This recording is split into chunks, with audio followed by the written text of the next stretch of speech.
Hello friends, ಶುಕ್ರವಾರದ ಮುಂಜಾನೆ ನಮಸ್ಕಾರ. ಇವತ್ತು ಶುಕ್ರವಾರ ರಂಗೋಲಿ ಯಾವುದು ಹಾಕಬೇಕು, ಲಕ್ಷ್ಮೀ ಪೂಜೆಗಾಗಲಿ ತುಳಸಿ ಮುಂದೆ ಹಾಕೋದಕ್ಕಾಗಲಿ ಅಂತ ಇವತ್ತು ನಾನು ಅಷ್ಟದಳ ಪದ್ಮನ ತೋರಿಸ್ತಾ ಇದ್ದೀನಿ. ನಿಮಗೆಲ್ಲರಿಗೂ ಇದು ಇಷ್ಟ ಆಗ್ಬೋದು ಅಂತ ಅಂದ್ಕೊಂಡಿದ್ದೀನಿ. ಇವಾಗ ನಾನು ಇಲ್ಲಿ ತೋರಿಸ್ತಾ ಇದ್ದೀನಿ ನೋಡಿ. ಮೊದಲು ನಾವು 8 ಎಳೆಗಳನ್ನು ಹಾಕೋಬೇಕು.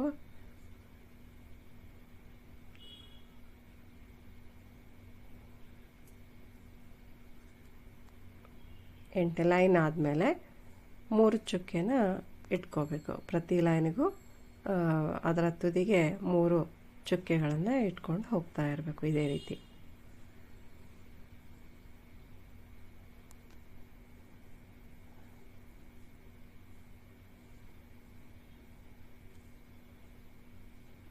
ಈ ರಂಗೋಲಿನ ನೀವು ಸಾಯಂಕಾಲ ತುಳಸಿ ಗಿಡದ ಮುಂದಾಗಲಿ ಅಥವಾ ಪೂಜೆ ಟೈಮ್ನಲ್ಲಾದರೂ ಹಾಕೋಬಹುದು.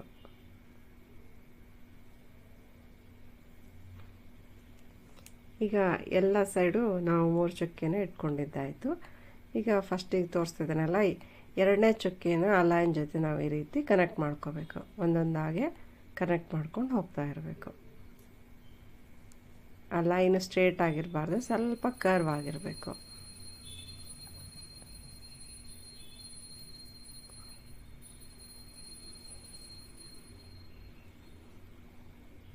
ಅಷ್ಟದಳ ಅಂದರೆ ದಳ ಹೆಂಗೆ ಬರುತ್ತಲ್ಲ ಅದೇ ರೀತಿ ಈ ದಳಗಳನ್ನು ನಾವು ಎಳಿತಾ ಹೋಗಬೇಕು. ಇವಾಗ ಔಟ್ಸೈಡ್ ಎಲ್ಲ ಆಯಿತು. ಕೊನೆಗೆ 2 ಚುಕ್ಕೆ ಉಳ್ಕೊಂಡೈತಲ್ಲ, ಅದನ್ನು ಒಂದೊಂದಾಗೆ ಜೋಡಿಸ್ಕೊಂಡು ಬರಬೇಕು. ಈಗ ಇನ್ನರ್ ಲೇಯರ್ ಕಂಪ್ಲೀಟ್ ಆಯಿತು. ಹೊರಗಡೆದನ್ನು ನಾವು ಈ ರೀತಿ ಜೋಡಿಸ್ಕೋಬೇಕು.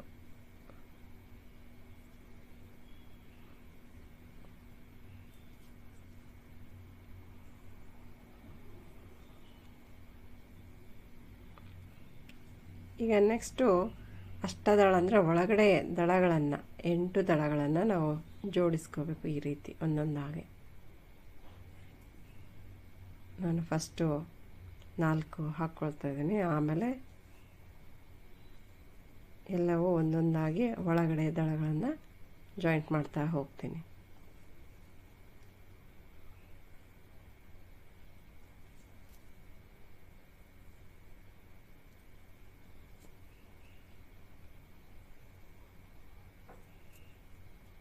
ನೋಡಿ, ಇವಾಗ ಒಳಗಡೆದ್ದು ದಳ ಜಾಯಿಂಟು ಕಂಪ್ಲೀಟ್ ಆಯಿತು. ಇವಾಗ ಹೊರಗಡೆ ದಳಗಳನ್ನು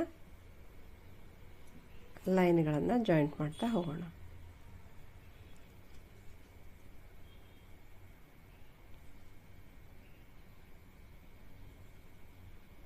ಇದು ತುಂಬ ಈಸಿ ಮತ್ತು ನೀವು 1 ಮಿನಿಟಲ್ಲಿ ಹಾಕೋಬಹುದು ಇದನ್ನು.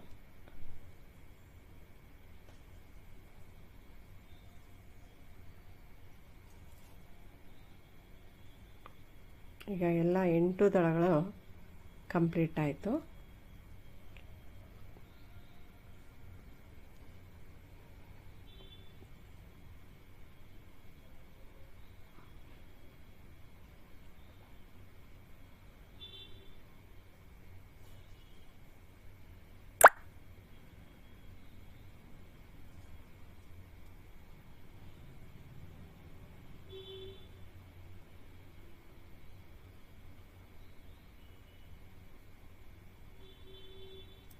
ಒಳಗಡೆ ದಳದಲ್ಲಿ ನಾನು ಚುಕ್ಕೆ ಇಟ್ಕೋತಾ ಇದ್ದೀನಿ.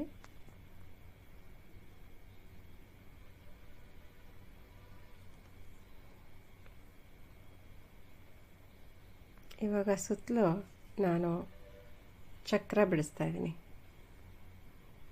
ಇವತ್ತು ಶುಕ್ರವಾರ ಲಕ್ಷ್ಮೀ ಪೂಜೆ ಆಗಿರೋದ್ರಿಂದ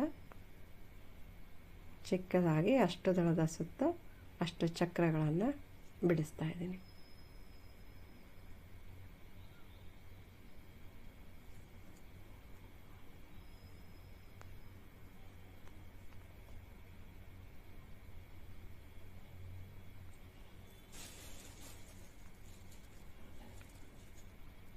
ಇವಾಗ ಕುಂಕುಮ ಹಾಕ್ತಾ ಇದ್ದೀನಿ.